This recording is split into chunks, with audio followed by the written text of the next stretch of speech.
औरंगजेबाची कबर असेल किंवा अफजल खानाची कबर असेल, या कबरीचं उदात्तीकरण कोणी करू नये या मताशी आम्ही पूर्ण सहमत आहोत। काल परवा सुधीर भाऊ मुनगंटीवार जे भाजपचे ज्येष्ठ नेते आहेत त्यांचं तुम्ही स्टेटमेंट बघितलं। त्यांनी पण औरंगजेबाच्या कबरीच्या बाबतीत बोलताना सांगितलं का औरंगजेबाच्या जे थळगा आहे ते तसंच राहू द्या, मात्र त्याचं डेव्हलपमेंट करण्याची काही आवश्यकता नाही। पण माझं ज्यांनी आता 23 मार्चपर्यंत अल्टिमेटम वगैरे देणं सुरू केलंय राज्यामध्ये, माझं त्यांना विनंती आणि प्रश्न असा आहे की राज्यातले नेमके प्रश्न कोणते महत्वाचे आहेत। सध्या कांदा उत्पादक शेतकऱ्यात कांद्याचे भाव पडले हा प्रश्न महत्वाचा आहे, सोयाबीनचा प्रश्न महत्वाचा आहे, कपाशीचा प्रश्न महत्वाचा आहे। त्यानंतर एका शिक्षकाने एक शेतकऱ्याने 3 पानी सुसाईड नोट लिहिलं बुलढाणा जिल्ह्यामध्ये, तो प्रश्न महत्वाचा आहे, पाणी मिळालं नाही म्हणून। किंवा एका शिक्षकाने काल 18 वर्षे पगार मिळत नाही म्हणून आत्महत्या केली, हे प्रश्न महत्वाचे आहेत की ऐन वेळेवर आता औरंगजेबाची कबर महत्वाची आहे।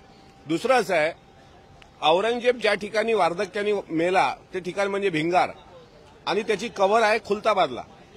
आता औरंगजेबाची कबर म्हणजे 27 वर्ष संभाजीराजांच्या हत्येनंतर 27 वर्ष छत्रपती ताराराणींनी त्या मोगल सम्राटासोबत संघर्ष केला, तो वार्धक्याने तिथे मेला आणि तिथे त्याचं थळगं बांधलं। आता आपले महापुरुष आहेत, छत्रपती शहाजीराजे, छत्रपती शिवाजी महाराज, छत्रपती संभाजी महाराज, छत्रपती ताराबाई, आणि यांनी ज्याच्याशी लढा दिला तो याच महाराष्ट्रात गाडला गेला, याचा काहीतरी पुरावा पुढच्या पिढीपर्यंत असायला पाहिजे ना। म्हणजे उद्या चालून जर आमच्या पुढच्या पिढ्या विचारतील की अफजल खानाला शिवाजीराजांनी प्रतापगडावर त्याचा कोथळा काढला किंवा औरंगजेब इथे मराठ्यांशी संघर्ष करता करता याच मातीत गाडला गेला, त्याचे पुरावे काय? आता तुम्ही खुलताबादची कबरच तोडा असं जे काही लोकांनी नवीन जाणीवपूर्वक काही लोक करतायत काय अधिवेशन काळामध्ये, महाराष्ट्राचे प्रश्न वेगळे आहेत ते दुर्लक्षित करण्याचा हा प्रयत्न होतोय आणि पुरातत्व खातं केंद्र सरकारचं तेच त्यावर अंतिम निर्णय घेईल असं खुद्द मुख्यमंत्र्यांनी सांगितलेलं आहे। त्यामुळे मला असं वाटते सध्याचे प्रश्न वेगळे आणि औरंगजेबाची कबर वेगळी। परंतु नितेश राणे सातत्यानं असं म्हणतात की छत्रपती शिवाजी महाराजांच्या सैन्यामध्ये कोणीही मुस्लिम मावळा जो आहे तो नव्हता असं त्यांचं एक विधान आहे। त्या विधानाला समर्थन देखील अतुल भातखळकरांनी केलंय। त्यांचं म्हणणं असं आहे की खरं तर ही जी लढाई होती ती हिंदू विरुद्ध मुस्लिम अशी संपूर्ण छत्रपती शिवाजी महाराजांची लढाई होती। हे बघा, त्या दोघांनी इतिहासाची पुस्तकं वाचावी, मग भातखळकर असतील किंवा राणे असतील।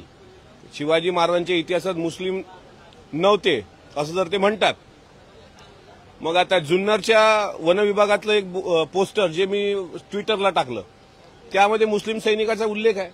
म्हणजे तुम्ही जर म्हणत असाल की हिंदू विरुद्ध मुस्लिम असा संघर्ष शिवाजी महाराजांचा होता तर ते दोघांचंही अज्ञान आहे। त्यांनी छत्रपती शिवाजी महाराजांचा इतिहास बघावा आणि इतिहासामध्ये छत्रपती शिवाजीराजांचं राज्य हे स्वराज्य होतं, ते हिंदवी स्वराज्य होतं, म्हणजे 18 पगड जातीचं होतं। आणि भातखळकरांनी म्हणावं म्हणून इतिहास बदलेल असं होत नाही।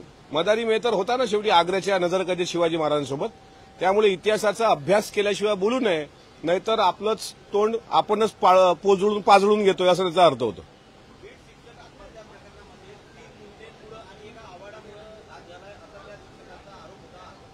वर्ष झालं पगार संस्था चालकांनी दिलेला नाहीये। विक्रम मुंडे जे संस्था चालक होते त्यांनी जो व्यक्ती ज्याने गळफास घेतलेला आहे त्या व्यक्तीला सांगितलं की तू आत्महत्या कर, तुझ्या जागी मी दुसरा माणूस ठेवायला मोकळा आहे। नाही, अत्यंत म्हणजे वाईट घटना आहे ही। 18 वर्ष पगार नसताना अशा प्रकारे आत्महत्या करणं एखाद्या शिक्षकानं हे महाराष्ट्राला, ज्या महात्मा फुलेंचा आपण महाराष्ट्र म्हणतो त्या महाराष्ट्राला शोभणारी गोष्ट नाही। ज्या कारणामुळे त्यांनी आत्महत्या केली त्यांच्यावर सरकार तात्काळ कारवाई करेल, कारण आज विधिमंडळामध्ये तो प्रश्न येणार आहे। शिक्षक आमदार जे आहेत ते सर्व त्या प्रश्नाला ज्यावेळेस उचलतील त्यावेळेस आम्ही सुद्धा सरकारकडे मागणी करू की जे कोणी दोषी असतील त्यावर कठोर कारवाई केली पाहिजे। काल सुप्रियाताई पुण्यामध्ये एका बैठकीमध्ये म्हणत होत्या की 100 दिवसात एकाची आता विकेट गेली आहे, पुढच्या 6 महिने आणखी थांबा, आणखीन एक विकेट जाणार आहे। जो मंत्री महिलेच्या बायकोच्या आडून काम करतो असं सुप्रियाताईंनी सूचक विधान केलं। त्यांनी त्या मेळाव्यामध्ये बोलल्याचं आता मी टीव्हीवर बघितलं, पण आता ठीक आहे, ताईंचा अभ्यास मोठा आहे, ताई राजकारणातल्या मोठ्या व्यक्ती आहेत, त्यांना त्यांचा पूर्ण अधिकार आहे बोलण्याचा। पण त्यांनी एकंदरीत जी काही खंत व्यक्त केली, म्हणजे विशेष म्हणजे मस्साजोगचे सरपंच संतोषराव देशमुख यांच्या हत्येनंतर, तर ती खंत सुद्धा नाकारण्यासारखी नाही। म्हणजे सुप्रियाताईंनी केलेलं भाषण हे त्यांच्या कार्यकर्त्यांना त्यांच्या पक्षाला पाठबळ देणारं आहे त्यामुळे आता येत्या काळात कोणाची विकेट जाईल हे काळ ठरवेल. सर, जयंत पाटील त्या राष्ट्रवादी काँग्रेस पक्षाचे प्रदेशाध्यक्ष आहेत शरद पवार यांच्या गटाचे. त्यांनी एक कार्यकर्त्यांना एक नवीन सूचना, एक अध्यादेश काढलाय की आता फोनवरती हॅलोच्या ऐवजी कुठे भेटल्यावरती हॅलोच्या ऐवजी जय शिवराय असं म्हणा, असं एक नवीन त्यांनी एक रूल काढलाय. या संदर्भात कसं पाहता? मी त्यांनी काढलेल्या या रूलचं मनापासून स्वागत करतो.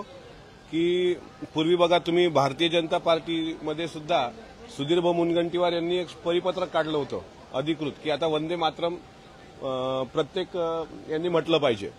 आता ते अधिकृत परिपत्रक होतं, पण छत्रपती शिवाजी महाराजांना अभिवादन करावं असं जय शिवराय असं जयंत पाटील साहेबांनी जर त्यांच्या पक्षाला आदेश दिले असतील तर ते निश्चितच स्वागतार्ह आहेत. आणि प्रत्येक पक्षाने आपला अशा पद्धतीचा प्रोटोकॉल जर पाळला, पण नुसतं जय शिवराय म्हणून होणार नाही.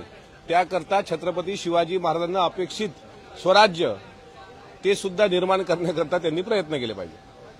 थँक्यू. आज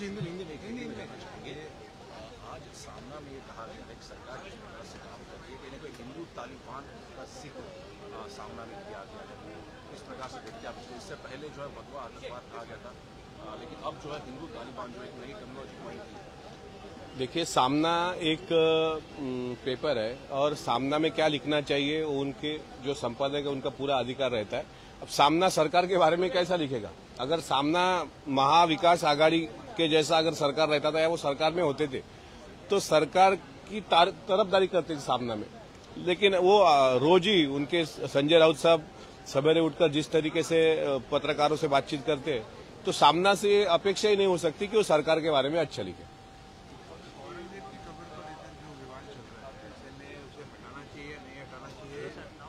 औरंगजेब की कब्र ये महाराष्ट्र का मसला नहीं है. औरंगजेब की कब्र ये सेंट्रल गवर्नमेंट का इश्यू है और औरंगजेब की कब्र हटाना महाराष्ट्र की इश्यू नहीं है. महाराष्ट्र की इश्यू किसानों की इश्यू है. और जो लोग चाहते हैं औरंगजेब की कब्र 23 मार्च तक हटाई जाए, उनको मैं कहना चाहूंगा कि ऐसा आप एक बार सोच लीजिए कि छत्रपति शिवाजी महाराज ने जिन लोगों के साथ संघर्ष किया, चाहे अफजल खान हो चाहे औरंगजेब हो, उन लोगों की कब्र अगर यहाँ पर हो रही तो आगे आने वाली नस्लों को हम बता सकते हैं कि हमारे पुरखों के पराक्रम की शौर्य गाथा है, उसकी निशानी है. उसका उदात्तीकरण ना हो, लेकिन कब्र तोड़ो इस बात से वो लोग सहमत हो सकते हैं. कब्र हटाना यानी इतिहास जो है हमारे महाराष्ट्र का गौरवशाली इतिहास, उससे प्रताड़ना करना है, ऐसा मैं समझता हूं.